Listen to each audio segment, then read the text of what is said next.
So we will use this text. If you don't have this text, then basically the regular opening recitations, followed by the supplication to the Drikung Kagyu lineage, and then the look upon me prayer, which is in the four-session Guru Yoga PDF text. So we will start with this.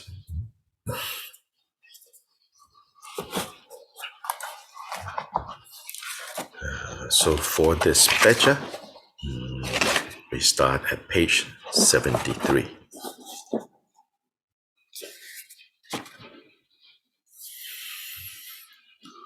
All mother sentient beings, limitless as the sky, especially those enemies who hate me, obstructors who harm me, and those who create obstacles on my path to liberation and all-knowingness, may they experience happiness and be separated from suffering. I will quickly establish them in the state of the most perfect and precious bodhi. All mother sentient beings, limitless as the sky, especially those enemies who hate me, obstructors who harm me, and those who create obstacles on my path to liberation and all-knowingness, may they experience happiness and be separated from suffering. I will quickly establish them in the state of the most perfect and precious bodhi. All mother sentient beings, limitless as the sky, especially those enemies who hate me, obstructors who harm me, and those who create obstacles on the liberation and all-knowingness, may they experience happiness and be separated from suffering. I will quickly establish them in the state of the most perfect and precious bodhi. Thus, until I achieve Buddha, I engage in virtuous deeds with body, speech, and mind. Until death, I engage in virtuous deeds with body, speech, and mind. From now until this time, tomorrow, I engage in virtuous deeds with body, speech, and mind.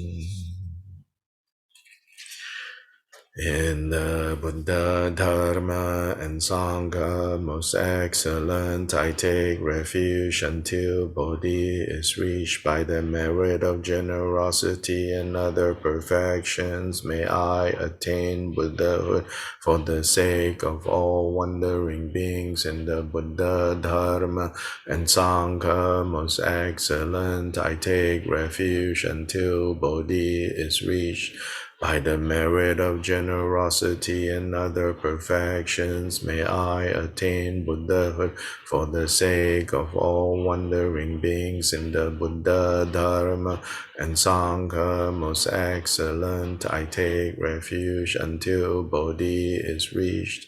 By the merit of generosity and other perfections, may I attain Buddhahood for the sake of all wandering beings.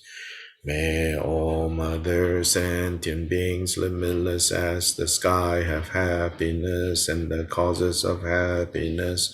May they be liberated from suffering and the causes of suffering. May they never be separated from the happiness that is free from sorrow. May they rest in equanimity, free from the bias of attachment and aversion. May all mother sentient beings, limitless as the sky, have happiness and the causes of happiness. May they be liberated from suffering and the causes of suffering. May they never be separated from the happiness that is free from sorrow. May they rest in equanimity, free from the bias of attachment and aversion. May all mother sentient beings, limitless as the sky, have happiness, and the causes of happiness. May they be liberated from suffering and the causes of suffering. May they never be separated from the happiness that is free from sorrow. May they rest in equanimity, free from the bias of attachment and aversion.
Page 112 for those with this text.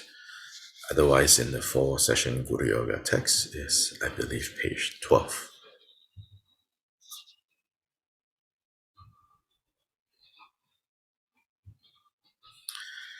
I respectfully pay homage with fierce and longing faith of the three types to you, the glorious Guru, Lord of the four Kayas. With my body, speech, and mind, I make offerings of all these established things, outer, inner, and other. The one who offers that which is offered, and the act of offering are indivisible in essence. This being so, I make this offering of the great single taste, free from elaborations. Grant me the accomplishment of effortlessness. I lay bare the impairments and breakings of the vows of the three vehicles and rejoice in your liberating deeds. Please turn the wheel of Dharma in accordance with the capacities of those to be trained and remain here for as long as samsara has not been emptied. I dedicate the merit accumulated in the three times to the welfare of wandering beings. So you can imagine, feel, think, that you are in the presence of the Guru, whether in the form of Buddha Shakyamuni, or in the form of Vajradhara, or in the form of Kyobpa Jikten Sumgön, whichever is easier and most natural, feels easy, without forcing too hard. Whichever of these three images that you are familiar with, most familiar with, you start with that. Later, if there are practices that are more specific, describing what to visualize, then of course you do that. But for now, it's sufficient to either think in the space in front of you is Buddha Shakyamuni, or Vajradhara, Buddha Vajradhara, or Kyobpa Jikten Sumgön. Just think you are now in the presence of the Guru, and know that the Guru that appears in front of you is reflecting, like a mirror, the Guru that is the nature of your mind.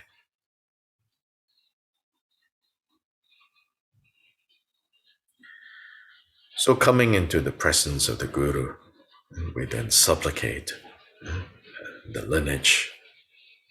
And every name in this lineage carries the transmission of the realization and all the practices and all the struggles for actualizing the transmission. So especially in the context of the great Drikung teachings to the assembly, this particular text, if you recall, the very first teaching in here says, most importantly, when we talk about lineage, what are we talking about? We're talking about transmission. Then when we're talking about transmission, Kyobpa Rinpoche says, what is being transmitted? He says, we need to be clear about that. And very interestingly, here he says, what is being transmitted is none other than the transmission of the Bodhi mind.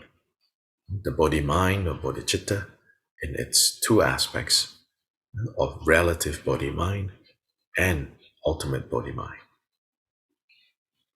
And so it's the embodiment and the actualization of the two Bodhi mind as our main meaning of what transmission is.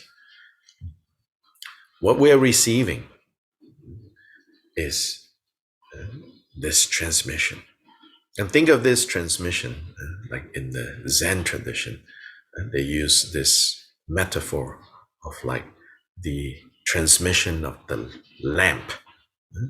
Actually, I think more precise, although literally, it's called transmission of the lamp, but it's not the transmission of like, even metaphorically, it's not talking about like, somebody giving you a lamp. But what it's talking about is the flame. Yeah. So let's say I have a flame, right? Which is what lamps are, right? In the old days. Yeah? So I have a flame, right? And using my flame, I light your flame. That's the transmission. So if we look at this metaphor more closely, then the fuel, whether it's the wax of a candle or the oil for the oil lamp and the wick, these are all things you have.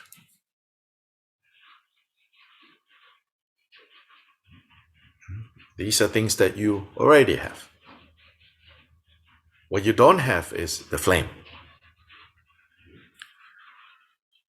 So the ones with the flame will use the flame to light your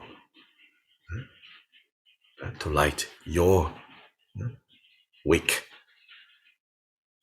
Then you get the light. So that is the transmission of the two bodhicittas,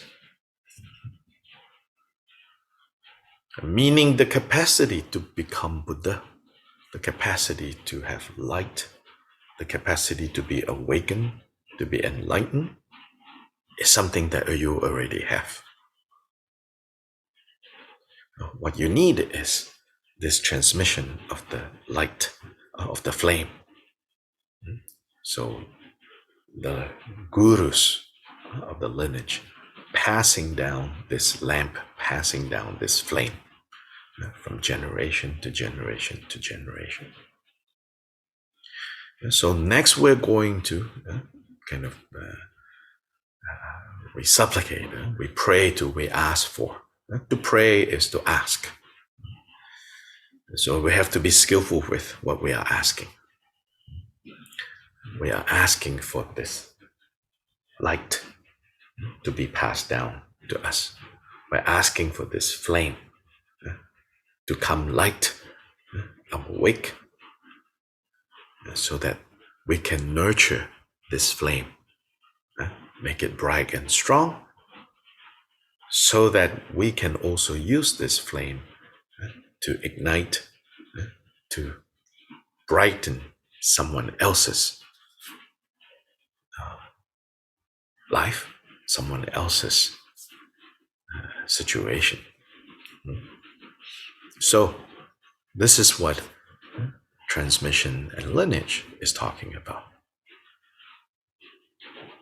The most basic meaning, I think, that we need to appreciate and to understand. Then there are all these other things, right? I mean, not that they're not important, but first we need to get the main meaning clear, or at least know that we need to keep working on clarifying the main meaning.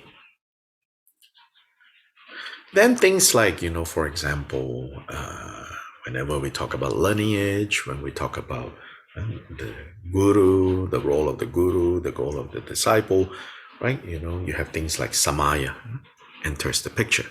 Samaya means commitment. Most basic meaning is commitment. So then the Samaya, what is the Samaya? The Samaya is like, almost you could say, you have a lamp with an open flame, then it is good, right? To have maybe a glass, cover to put it on the flame so that it's protected from winds that might extinguish the fire. So you can think, well, that's what Samaya is for. Samaya is not for, terrorizing the students, It's Samaya is for protecting this flame. And when they say, oh, Samaya is not clean, that means this glass is now tainted. You need to wipe.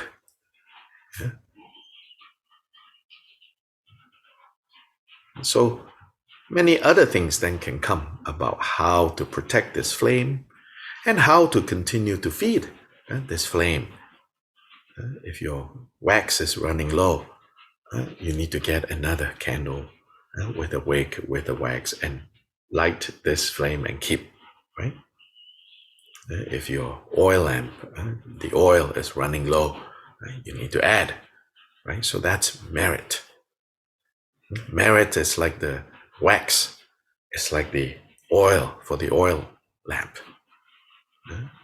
The flame, the wick, is the wisdom.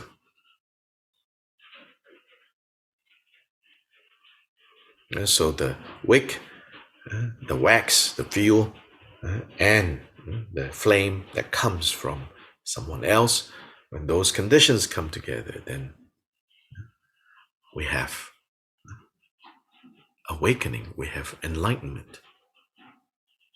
And so that's the transmission.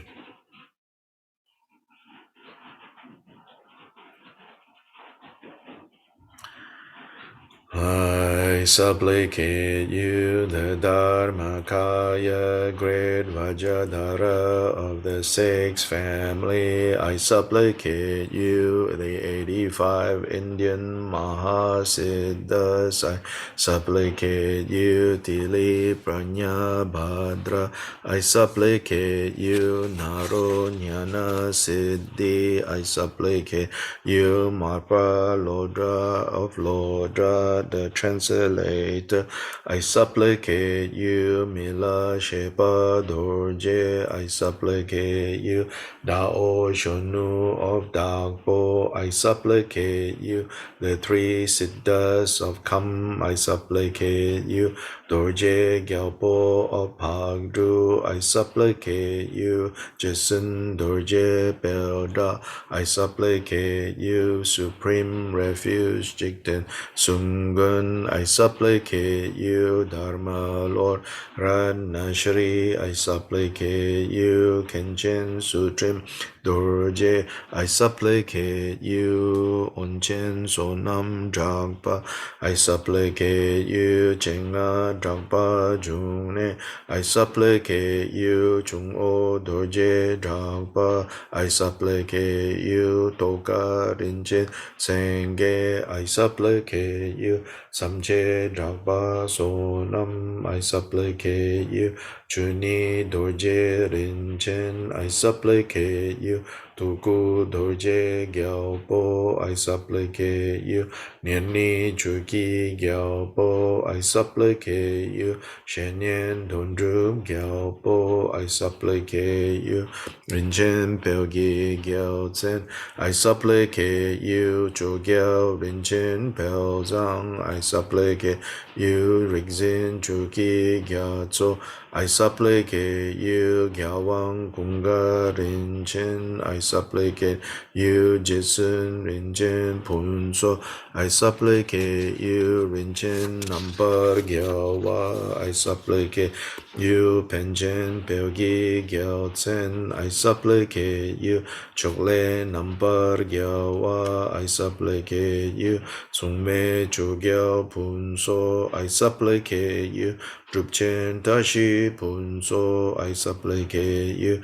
Jiksun Kunjo Rinchen, I supplicate you, Rikzin Chuki Dragba, I supplicate you, Kunjo Tenle Namjao, I supplicate you, Kunjo Tenle Sangpo, I supplicate you, Tenle Tondrum Chujiao, I supplicate you, Kuncho Tenzin Rudu, I supplicate you, Tenzin Chuki Nima, I supplicate you, Kyabda Peme Gyaltsen, I supplicate you, Chamyan Chuki Gyaltsen, I supplicate you, Druwang Chuki Gyaltsen, I supplicate you, Rinchen Tempe Zegen, I supplicate you, Gyawang Tuje Nima, I supplicate you, Rigzin Nuden Dorje, I supplicate you, Jason Chuki Lodro, I supplicate you, Gyalcho Shive Lodro, I supplicate you, Jitsun Dharma Kara, I supplicate you, Jitsab Tenzin Tubden, I supplicate you, the dog Kagyu, protectors of wandering beings, I supplicate you, my kind root Guru. Look upon me from afar with eyes of compassion, reckless and mundane, although I meditate on the rarity of the freedoms and endowments, I still squander away my life. Look upon me from afar with eyes of compassion, reckless and mundane, although I meditate on impermanence and death, I still fixate on composite phenomena as permanent. Look upon me from afar, eyes of compassion, reckless and mundane, although I meditate on the unmistaken nature of cause and effect, I still pervert what to adopt and what to abandon. Look upon me from afar with eyes of compassion, reckless and mundane, although I meditate on the sufferings of cyclic existence, I still take the way to the lower realms. Look upon me from afar with eyes of compassion, reckless and mundane, although I safeguard the vows of individual liberation, I still lack renunciation and the determination to be free. Look upon me from afar with eyes of compassion, reckless and mundane, although I meditate on all wandering beings as my parents, I still have bias attachment to friends and aversion for enemies. Look upon me from afar with eyes of compassion, reckless and mundane. Although I cultivate loving kindness and compassion, I still hold on to envy and enmity. Look upon me from afar with eyes of compassion, reckless and mundane, although I cultivate aspiration and action bodhicitta, I still focus only on my own welfare. Look upon me from afar with eyes of compassion, reckless and mundane, although I meditate on my body as the deity's exalted form, I still cling to ordinary perception. Look upon me from afar with eyes of compassion, reckless and mundane, although I have counted the mantras to be recited, I still waste away my life force. Look upon me from afar with eyes of compassion, reckless and mundane, although I cultivate the samadhi of moon in the water,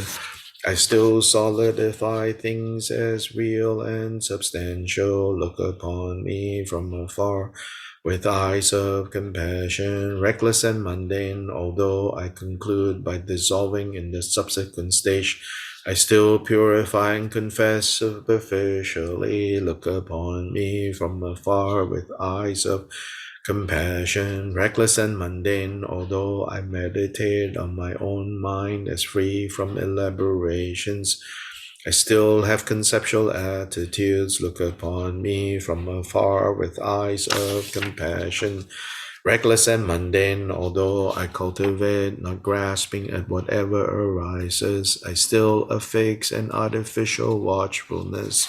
Look upon me from afar with eyes of compassion, reckless and mundane, although I cultivate, resting freely in the natural state, I still amplify artificialities. Look upon me from afar with eyes of compassion, reckless and mundane, although I meditate on unity beyond conceptions, I still get carried away by the masses of likes and dislikes. Look upon me from afar with eyes of compassion, reckless and mundane, I supplicate you, who are my refuge and protector.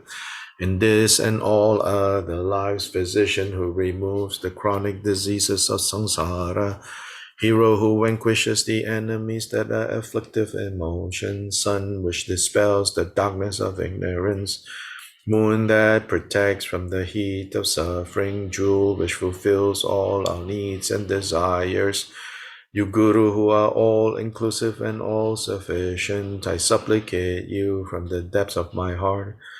With compassion, swiftly heed me, effortlessly bestow your blessings, grant me now and on this seat the naturally accomplished feast of the two benefits. I am endowed with both merit and devotion.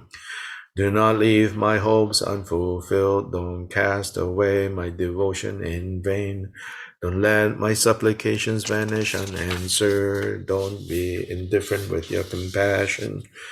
Refuge and protector in this life, in the intermediate state and beyond, whatever occurs, joy or sorrow, good or bad, only you are my hope. Look upon me with eyes of compassion. You alone are my hope.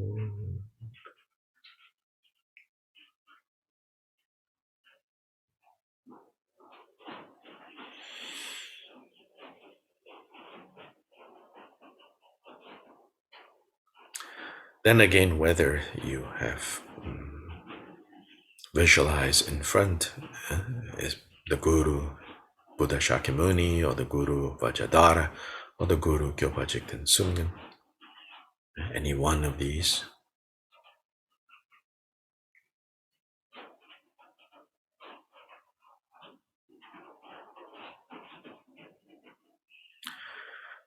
Pray to the Guru for the four empowerments, and take the four empowerments from the Guru.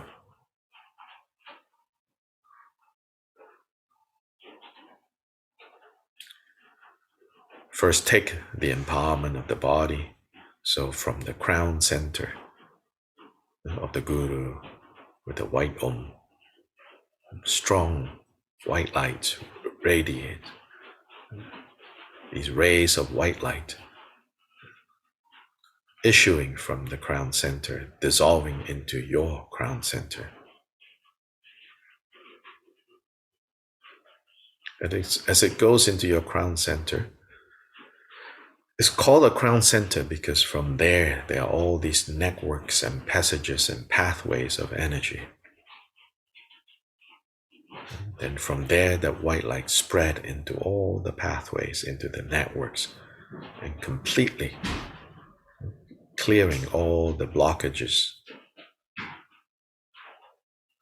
to the pathways, to the networks.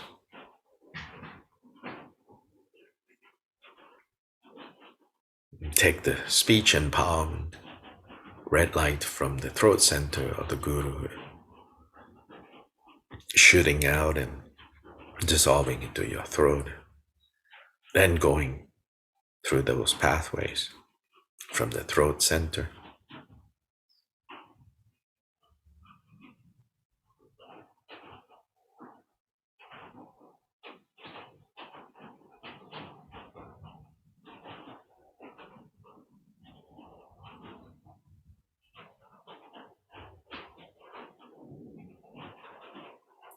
Blue light from the heart center,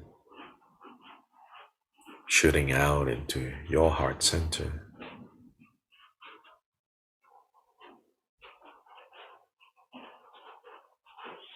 Finally, golden light from the navel center of the Guru, going to your navel center.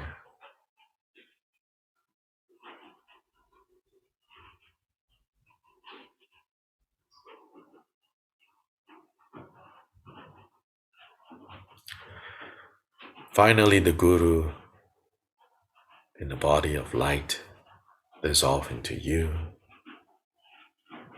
and your own body also becomes a body of light, taking on the form of the Guru, identifying with the Guru completely, without separation, without distinction, like water poured into water, butter mixed with butter.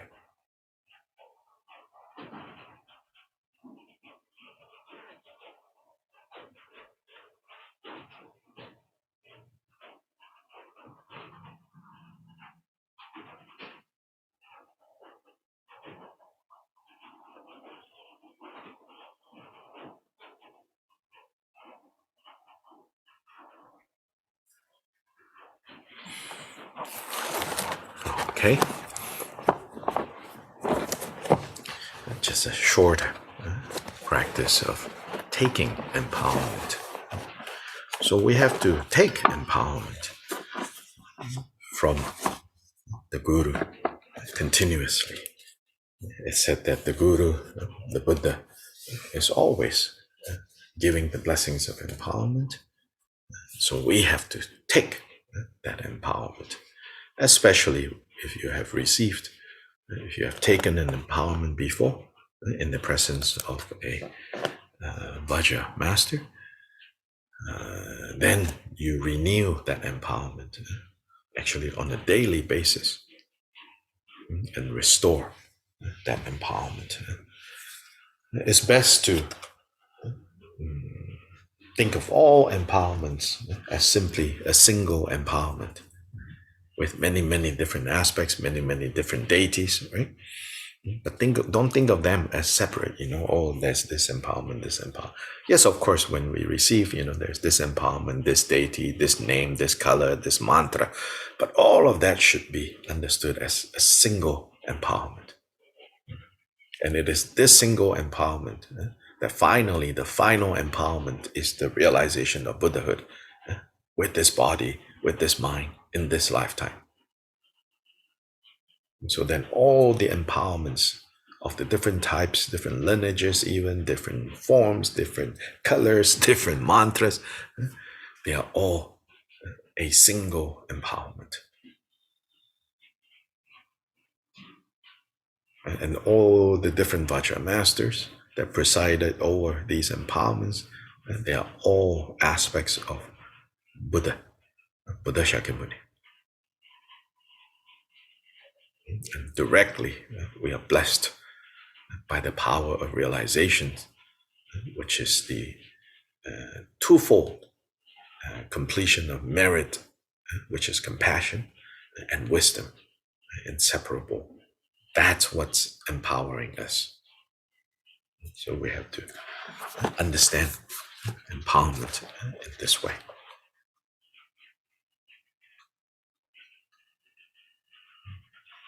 Great Drikung teachings to the assembly. Yeah, I know some of you don't have the text, but it's okay. You can listen.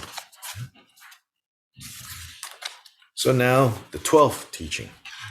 The 11th teaching, we didn't go through. I know, I didn't forget. We didn't go through line by line, but basically the gist of it we covered because it's about the 4 festivals. And also the treatment there in the 4 festivals, it's not like equally treated in detail. Like one, the festival of the turning of the wheel, just gets mentioned one line. So now the 12th teaching, refuge in the 3 jewels. So you have to imagine, you have to remember, Kyobpa Rinpoche wasn't giving these teachings to people who are new to Dharma practice by any means. It's not like given to people who have never heard about what the 3 jewels is. He's giving this to like very dedicated practitioners, very dedicated individuals who have come a long way and left behind everything, left behind home, left behind their past identities, and they are now all living in the Drikung Valley together with him. They went there, right, to be trained by him, to take teachings, to basically dedicate their lives to Dharma practice. So they have gathered around him. So these types of teachings collected and kept in collections that have this general name of teachings to the assembly. In Tibetan, Tsokchu. Tsok is assembly or gathering, like the Tsok offering is the gathering offering. We often translate as feast offering, but Tsok means to gather, same word here. Tsok, teachings, Tsokchu. Chu is Dharma, Dharma given to the assembly. Now, what this connotes with Dharma given to the assembly is everything here generally applies to everyone who is in the assembly, as opposed to personal teachings that Kyobpa was giving to specific individuals.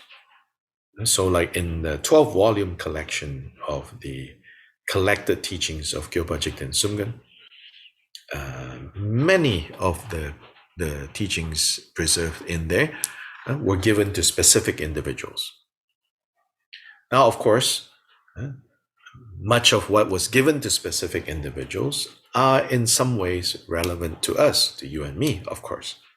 But there is a slight kind of suggestion there that although many of those teachings could be applicable to you and me, but we still have to remember that if they are not called Sokche, that means they weren't given to an assembly of disciples.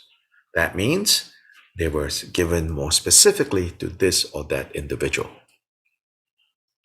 So with those types of teachings, you should not immediately say, oh, this is how I too should understand, or how I too should practice. Yeah? So with a little bit more carefulness, because some of these teachings might speak to a very high level of realization, which is irrelevant to me. Yeah?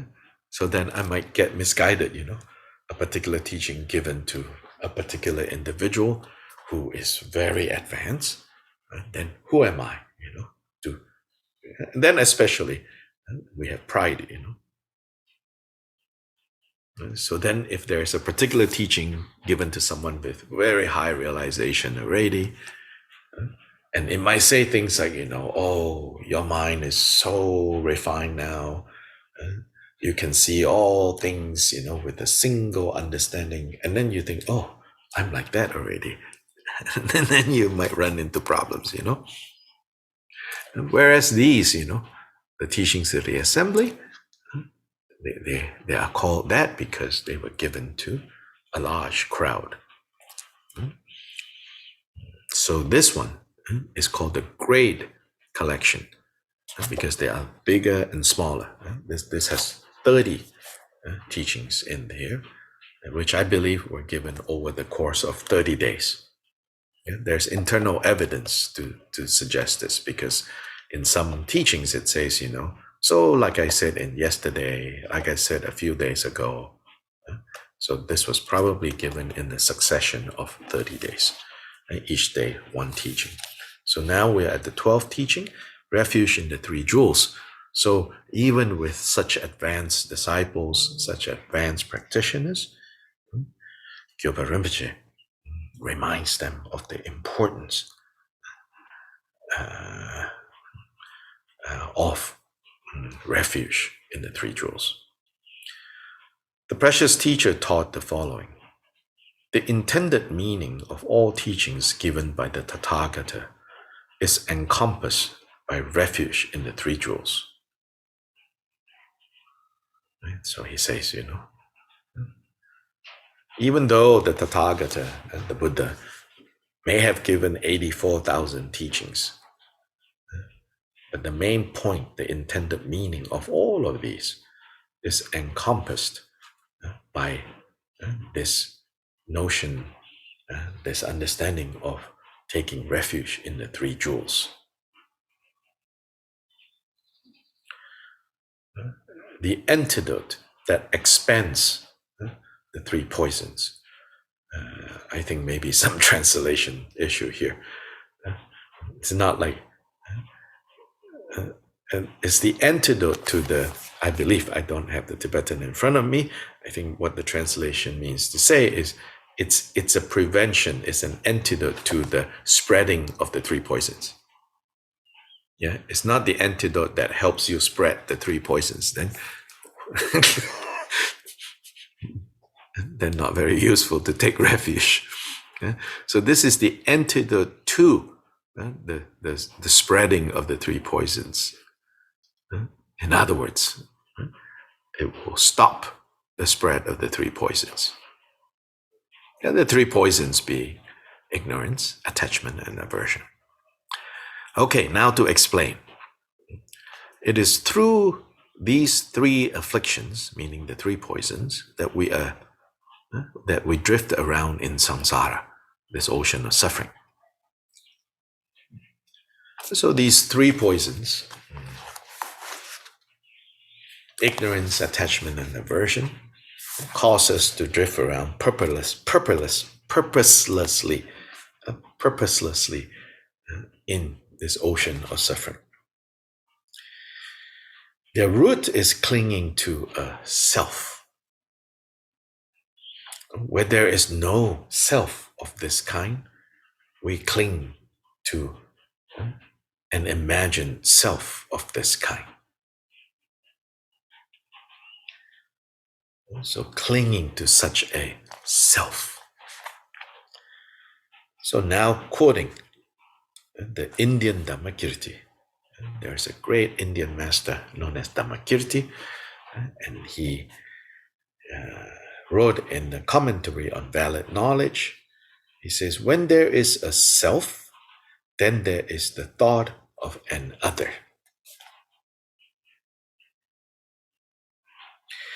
From the pair of self and other arise attachment and aversion. So the most basic one is attachment to self, aversion for others. Then expanding from there, attachment to mine, my things, and also my people, and aversion to others who are not mine. And then from affliction with those two, all faults arise, all trouble arise. So where do all our troubles come from? It comes from affiliation with those two, sorry, not affliction with those two, meaning attachment, aversion. So then principally, when we say ignorance, what is the ignorance of? It's not ignorance about, where did this world come from? Was this world created at some point? Will this world end this way, that way? It's not ignorance regarding that, regarding any of those topics, but rather ignorance with regards to what is the status of self. I think sometimes when we say there's no self, no self, no self, especially in Buddhist circles, we immediately turn it into something meaningless at this point. Oh, no self, no self. As in, we belong to the club of no self. So all of us have to walk around. Oh yes, there's no self, there's no self, there's no self. That is not the intended function of Buddha teaching us about self and no self or not self. Buddha taught about not self or no self, however you want to translate that, anatman or anatta. Buddha taught that so that we can use those teachings to again and again, whenever a strong sense of self arises, especially when a strong sense of I arises. And frequently that sense of I arising, if you pay attention, you'll see that it arises when we're experiencing suffering.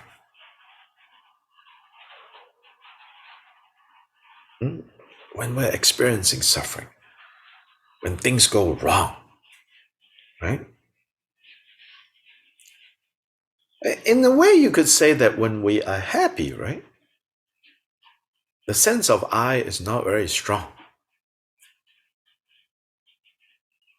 Sometimes we even say, like, if you don't feel, that sense of self so strongly, when you're genuinely happy.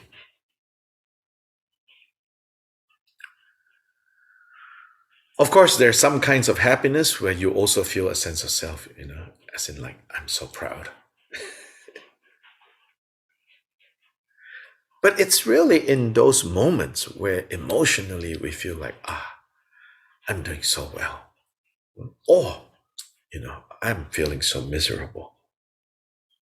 I'm feeling so uncomfortable, out of shape. And even like in spiritual form, in a spiritual way, you might say, I feel, like my energies are blocked, this, that, I'm this, I'm that, So frequently I have people coming in saying, I feel like I'm this, I'm that, I'm feeling this, I'm feeling that, Then of course they hope, I can say something about, well, this, is that, But what I should really say is, what is this I that you're talking about? Right? Not to be a smart aleck, not to be sarcastic. What is this I? But really, Buddha says it is precisely when you are experiencing suffering, then this sense of I becomes very strong. And that is when we need to look into that and say, what is this I? Where is it coming from? What is its actual status? Sound very technical, but it's like, what is its status? What is its reality? And if we have enough skill, enough knowledge, and enough experience, right, doing the kind of analysis, not an intellectual analysis, but an analysis of the heart. If we have enough skill, enough knowledge, enough experience, we can get better and better at analyzing when we feel entangled, when too many knots are all jumbled up. That's when the sense of I, is very strong. So when we feel insulted, when we feel belittled, when we feel ignored, when we feel let down, when we feel attacked, those are the times where, especially when we feel wronged, those are the times where especially we have to apply this analysis.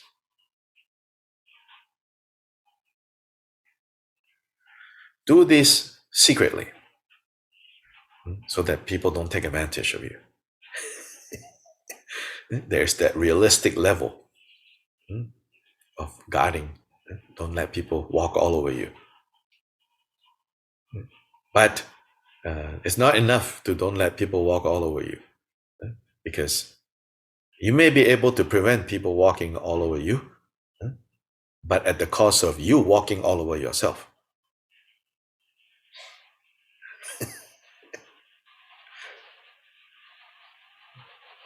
So this kind of analysis is to prevent the main injury that is done. The main injury that is done is the injury that we self-inflict. So here, this passage from Dhammakirti, talks about how it works. So whenever, we feel threatened, wronged, misunderstood, the list goes on and on and on. Whenever that happens, then this self turns up. So it's not useful, to just walk around going, no self, no self, no self, not self, not self. It's not useful. It's not meant for that. It's not like, it's not brainwashing in that sense. It's useless. You have to use this as a tool, like to insert some space. Like again, if you have a ball of yarn, and they're all tangled up, to untangle, you find some thin, narrow piece of metal or something. You push in the middle of the knot, and slowly, right? You clear that knot. So that's what such instructions are meant for. You insert that, and then you create a little bit space, a little bit more space, a little bit more space, a little bit more space. Then you can unentangle. Right? And then furthermore, continuing, it says, all faults, all troubles have their root in that.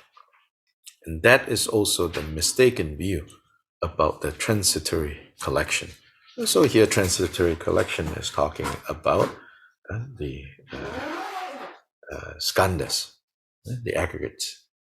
So the Buddha doesn't deny, that there is body, there is form. Then within this body, form, within this physical body, mental, emotional processes are going on. And there's no he doesn't deny that is there, but mistaken view about this transitory collection, because it is on the basis of these essentially transitory, non-permanent phenomena, that out of what is a process, we create the solidity of self. Out of what is essentially process, we have created structure. And forgetting that the structure are processes in transition. So not recognizing the transitory nature of what we are experiencing. So again, even back to like the difficult, the troubles, right? The faults, what's often translated as faults. I'm starting to wonder if that's a good translation. I mean, even if it's literally faults, but really what we're talking about here is trouble. And what troubles us.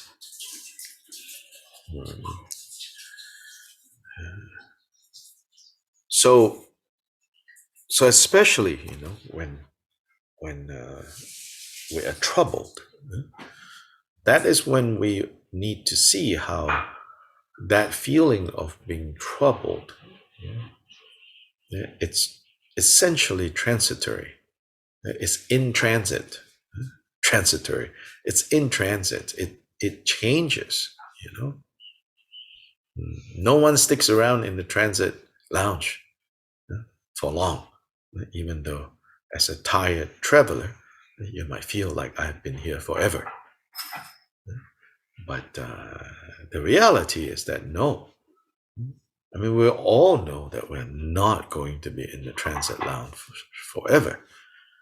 But man, when you're standing in front of that, the airport agent, the airline agent, you behave like, you are in a prison when you are not. You argue and you fight and you yell and scream,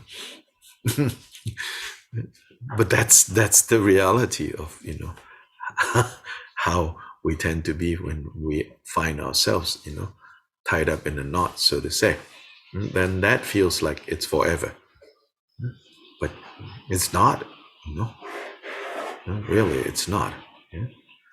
So continuing, he says, this says that it is grasping at the five aggregates as I that causes the five aggregates to wander in samsara. So the five aggregates is what wanders in samsara.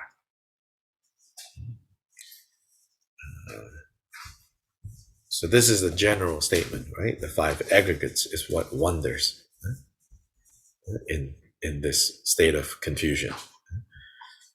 There is a unique statement that you find in one of the Vajra statements that says, then further to kind of to further nuance this general understanding. What is it that wonders? What wonders are the five aggregates that wonder. Remembering that the five aggregates, there is the somatic physical part, which is called body. Then there is the mental psycho part, which is the mind. Then there are four parts. One of body, four of mind. So the general statement is what wonders is these transitory groupings of the five aggregates, which is continuously like a river flowing, is what wonders, in this cycle, in this ocean of confusion. But there's one provocative statement just to bring to your attention in the Gongchik, where Kyobpa Rinpoche says, it is the body that wanders in samsara. And so that has kind of like stirred up some controversy, that is the body that wanders.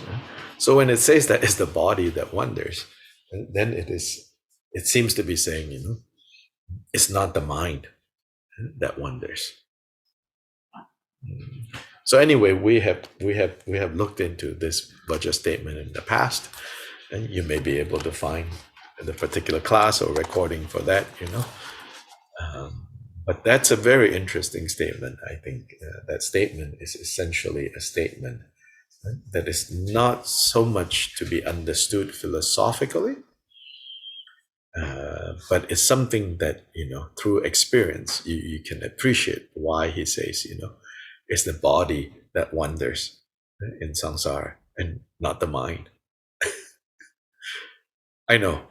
I think for many of us, it's like, I don't know what you mean now. It's very confusing. But it's okay. Don't get fixated on it. But those of you who have heard this before, this is a prompt to say, you need to think a little bit about that again. How is it that it's the body that wanders in samsara and not the mind? So anyway, it says here, this says that it is grasping at the five aggregates as I that causes the five aggregates to wander in samsara. The antidote that allows us to abandon this cycle, this ocean of suffering, is to take refuge in the three jewels. So now the emphasis is, it's actually taking refuge in the three jewels that will serve as an antidote to this wandering. Since this is so, it is customary to explain refuge when someone first comes to receive Dharma teachings. The Kyobpa Jikten Sumgön proceeded like that for the first 3,000 monks. So when people first arrive, first thing is to teach them about refuge in the three jewels. Again, these are not like people who have never heard of this before. In fact, I think culturally it's become so common. Oh, take refuge, take refuge, take refuge. But without really understanding what this taking refuge is about, then our Dharma practice cannot proceed in the right way. So I think this is especially important, I think, in the West, where people are new to Buddhadharma, and also in our particular kind of circumstance, in our particular situation. Many of us, understandably, is very hesitant and suspicious of the feeling of belonging to some religion, because many of us have enough of that already, right? Then some of us are also maybe in a situation that we think, to become, Buddhist is such a demanding, such a amazing thing. And then you might even feel like, I don't qualify. All those are not necessary. All those are kind of not helpful to think like this. Whether you walk around, with this label of I'm Buddhist or not, I think in the end, of course, not important. But it is important that, if you are going to practice Buddhadharma, then it is important to not deprive yourself,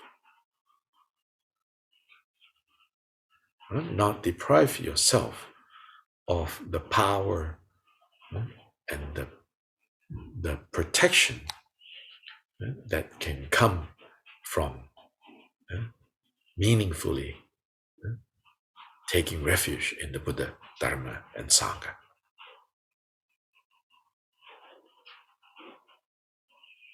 And that without this kind of refuge, this kind of insurance, so to say, then it is almost impossible to truly practice Buddha Dharma.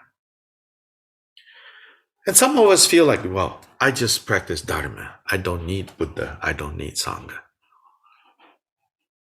And according to these teachings, it says, no, that's not going to work. And some of us might feel like that, no, Dharma is enough. But mainly, people who feel like that are people who are very intelligent, actually. people who have good intellectual powers, but then also misled by intellectual powers, giving too much trust to, oh, I, you know, I understand. But usually that knowing and understanding only here, not here. So that especially again, when suffering turns up, then all that information, all that knowledge here cannot move down to here. Yeah, they get stuck and trapped here, and they might even disappear, when suffering comes. And so since nothing else, see here, since nothing else, such as explanation of texts, explanation of tantras with practice instructions and so forth, is suitable for creating a connection with the Dharma, refuge must be explained first. The most important connection has to be done, according to Kyobpa, through taking refuge in the Buddha, Dharma, Sangha. Now, no doubt, I think you and I maybe experience it through the other way, the explanation of texts. You heard about some profound Buddhist teaching. You're like, oh. Kyobpa is not saying that, oh, that's not useful. Here he's heightening the importance of appreciating that the real meaningful connection needs to occur in the context of giving rise to that heart, giving rise to that mental, emotional state where you take refuge in the Buddha, you take refuge in the Dharma, you take refuge in the Sangha. So continuing here, he says, with that as the introduction, master and disciple will be connected through the three jewels, and that connection will always be permanent. And so that teachers and disciples should be connected to each other through the three jewels. Not even, through this, again, back to like Samaya and things like that. Those things can, kind of create a lot of stress if we don't first understand that the basic connection that we have between teachers and students, between students and students, basically between and among all those who practice the Buddha Dharma, we should remember again and again that our connection to each other is through the three jewels. Moreover, when someone comes to receive teachings, it is the superior, meaning the Mahayana refuge, that should be taught without making it too long, but teaching the common refuge is also not mistaken. So Kyobpa says, it would be ideal if they are taught refuge in the Mahayana sense. And what's the difference here? Again, it's not a sectarian issue, okay? Here is talking about scope. The smaller scope of taking refuge and the wider scope of taking refuge. The smaller scope of taking refuge is taking refuge for my own good and only grounded in my own good. It's not like you are selfish. It's not even that. It's just about capacity. You think, oh, I take refuge in Buddha, Dharma, Sangha because I don't want to suffer anymore. I don't want to keep, knocking my head against the wall. So I'm going to take refuge in Buddha, Dharma, Sangha and to be protected from suffering. That's it, right? And Kyobpa says it's not wrong to start by just teaching that, but it's even better if you're able to infuse it with the bigger scope, which is refuge, taking refuge, not just for my own. Of course, first step is for my own. It's always like this. It's like if you cannot help yourself, all talk and desire or aspiration to help others is not going to lead to much result if you don't know yet how to help yourself.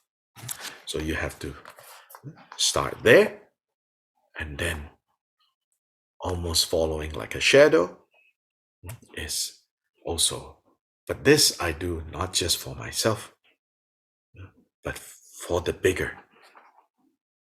So again, like when suffering comes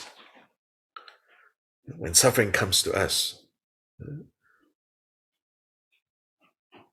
if we only think about for myself, then suffering comes to us, right? Then we often get stuck there. Right?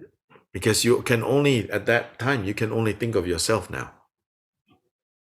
Or again, oh, I feel so bad, I feel so wronged, I feel so ignored, I feel so unappreciated, I feel so whatever, it's not saying that those feelings are not valid. On a conventional level, I think, there's validity to that. But if our taking a refuge in the Buddha Dharma Sangha or our Dharma practice is only limited to yourself, then when suffering comes often, it gets very tight. But when suffering comes and we remember, actually, it's not just for myself, I'm made a promise now to practice, to improve, to change my limited context into always remembering the bigger picture. Then when your personal suffering turns up, I'm not saying ignore it, but I'm saying as you work with that, you don't need to do it in such a tight space. You can have the broader space of knowing. This temporary feeling here is very limited. I have committed to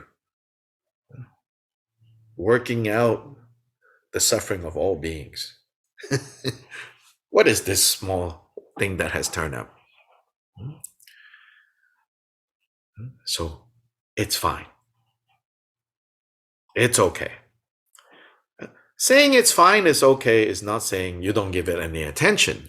It could fester like a little wound, little cut. If you don't pay attention to it, it might fester. It might become bigger infection. We're not saying that. We are saying as you attend to a little cut, you have a bigger perspective that it's a little cut. And so that's how, having the Mahayana, the great expansive approach. So the true meaning of Mahayana is not like, we accept many, many Buddhas, many, many Bodhisattvas. We have all these kinds of rituals, this, that, That's the superficial meaning of Mahayana. And even like a sectarian meaning of Mahayana. Here, Mahayana is an attitude. The vast mind, the vast attitude. So he says, better if you can teach the Mahayana refuge, but without making it too long. He says, don't get too complicated, don't get too complex. So basically, Buddha Dharma Sangha and the reasons for taking refuge in Buddha Dharma Sangha needs to be firm. It needs to be there. Yeah, so today we're going to stop here. So the next section is taking refuge in the Buddha, then taking refuge in the Dharma, and then taking refuge in the Sangha. So we will continue tomorrow. And then Wednesday, I start trebles.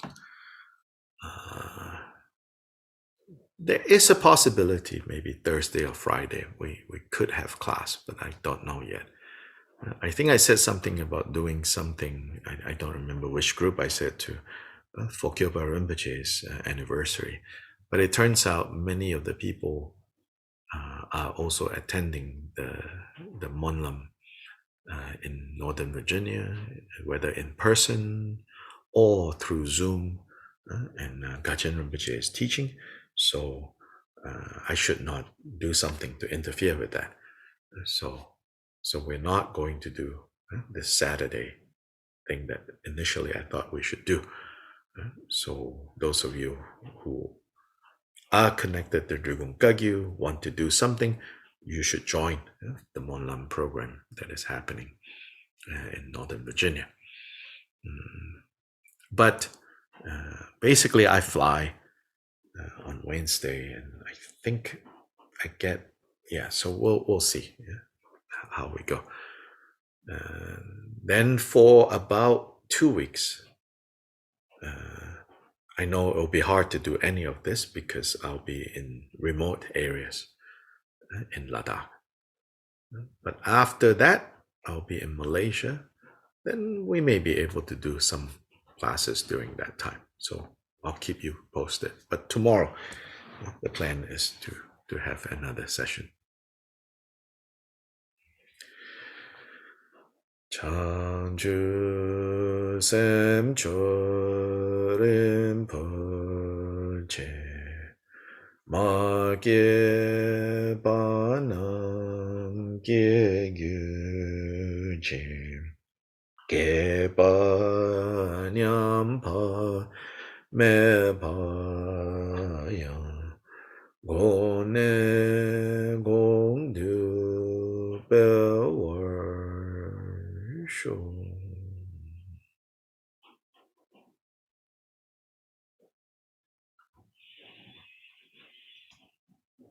Okay. Bye-bye, everyone. Thank you, Dr. Lai. Yeah, bye-bye. Thank you, Dr. Lai. Bye.